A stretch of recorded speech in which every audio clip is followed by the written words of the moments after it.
அருட்பெரும் ஜோதி அருட்பெரும் ஜோதி தனிப்பெரும் கருணை அருட்பெரும் ஜோதி.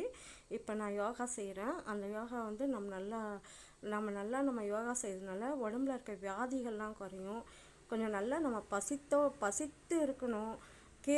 கீரை வகைகளை உணவாக எடுத்துக்கணும், காய்கறிகளை உணவாக எடுத்துக்கலாம், பழங்களை நம்ம உணவாக எடுத்துக்கலாம்.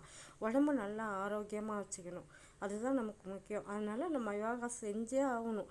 கழுத்து வலி, முதுகு வலி, முதுகு தண்டு வலி, கழுத்து வலி, மாறு வலி, அப்புறம் ப்ரெஷர், இதை எல்லாமே குறைக்கக்கூடியது நம்ம செய்கிற யோகா தான். அந்த யோகா செய்கிறதுனால நல்ல பலமும் கிடைக்கும், நல்ல ஆரோக்கியமும் கிடைக்கும், அருள் சக்தி நமக்கு நல்லா சேரும்.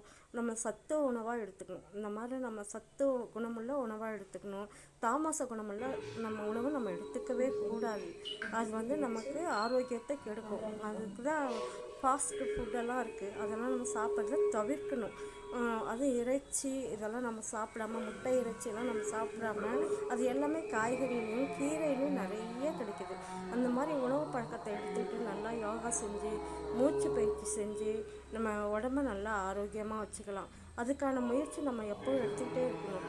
நம்ம வந்து எப்போ 60 வயசு ஆனாலும் சரி, 80 வயசு ஆனாலும் சரி, நம்ம உடம்பு நல்லா ஆரோக்கியமாக இருக்கும். யோகா பயிற்சி செய்கிறதுனால ரொம்ப நம்ம ஆள்கிட்ட சாதாரணமாக நமக்கு தெரிஞ்ச அளவுக்கு முடிஞ்ச அளவு நம்ம யோகா செஞ்சே ஆகணும்.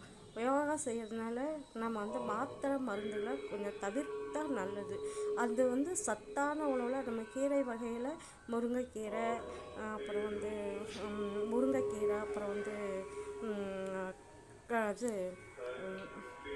முருங்கைக்கீரை, கரிசலாங்கண்ணி கீரை, அப்புறம் வந்து புளியாரை, அப்புறம் வந்து பொன்னாங்கண்ணி கீரை, பசலைக்கீரை, அதுவும் தரப்பசலைக்கீரை, இதெல்லாம் கிடைச்சா ரொம்ப ரொம்ப நல்லது. நம்ம இந்த யோகா செய்கிறதுனால கீரை வகைகளை அதிகமாக எடுத்துக்கணும். ஒரு நாளைக்கு ஒரு கீரை நம்ம சாப்பிட்டே ஆகணும். அது நமக்கு அந்த பசலைக்கீரைலாம் ரொம்ப ரொம்ப நல்லாயிருக்கும், உடம்பு ஆரோக்கியமாக இருக்கும். உப்பை கொஞ்சம் நம்ம குறைச்சிக்கணும், கொஞ்சம் அரை உப்பாக போட்டு சாப்பிடணும். புளியை கொஞ்சம் குறைச்சிக்கணும், அது பதில் லெமனை சேர்த்துக்கலாம்.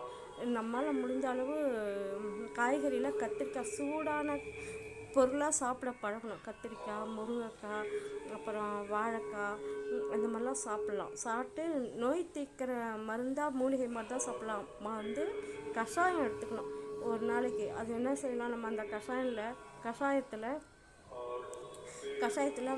மிளகு, ஜீரகம், சுக்கு, இதெல்லாம் நம்ம டெய்லியும் அடிக்கடி செய்யணும். சுக்கு, கரிசலாங்கண்ணிலாம் போட்டு மூலிகை பொருள், அந்த முக்குரட்டை கீரை, இதெல்லாம் நம்ம போட்டு கஷாயம் வச்சு குடிக்கிறதுனால உடம்புல இருக்க வியாதியெல்லாம் குறையும். இந்த கடுகு சேர்த்துக்கூடாது. கடுகு வந்து உடம்புலையும் முகத்துலேயும் நமக்கு சுருக்கம் வர்றதுக்கான வயோதிகத்தை கொடுக்கறது கடுகு தான். வள்ளலார் கைப்பட எழுதியிருக்கிற கடுகை தவிர்க்கணும். அதுக்கு நல் சீரகம், அந்த மாதிரி நல் சீரகத்தை நம்ம தாளிப்புக்களை வச்சுக்கலாம். முடிஞ்ச அளவு நாக்கு ருசி கொள்வது நாரிய பின்னாக்குன்றார். அப்போ சத்து உணவு நம்ம உணவாக சாப்பிட்டோம்னா உடம்பு நல்லா ஆரோக்கியமாக இருக்கும். கீரை வகைகள் எடுத்துக்கணும், காய்கறி வகைகள் எடுத்துக்கணும், பழ வகைகளை எடுத்துக்கலாம். பேயன் வாழை கிடச்சா ரொம்ப நல்லது, சூட்டை தணிக்கும், கெட்ட சூட்டை தணிக்கும்.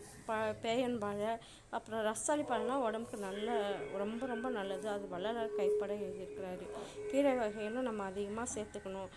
நெஞ்சு வலி வரும், நம்ம வந்து மூச்சு பிடிப்பு வரும், நெஞ்சு வலி வரும். இந்த மாதிரி யோகா செய்கிறதுனால அந்த மூச்சு பிடிப்பு எல்லாமே வந்து கேஸ் வந்து குறையும். அந்த இடத்துல இருக்கிறதுல கேஸ் குறைஞ்சா அந்த வலியெலாம் இருக்காது உடம்புல. முட்டு வலி, கைகால் வலி, நெஞ்சு வலி, இதெல்லாம் தவிர்க்கக்கூடியது யோகா பயிற்சி. ஒவ்வொரு நாளும் ஒரு யோகாவாவது நம்ம தெரிஞ்சுக்கிட்டு செய்யணும். அதுமாரி மூச்சு பயிற்சி செய்கிறது ரொம்ப ரொம்ப நல்லது.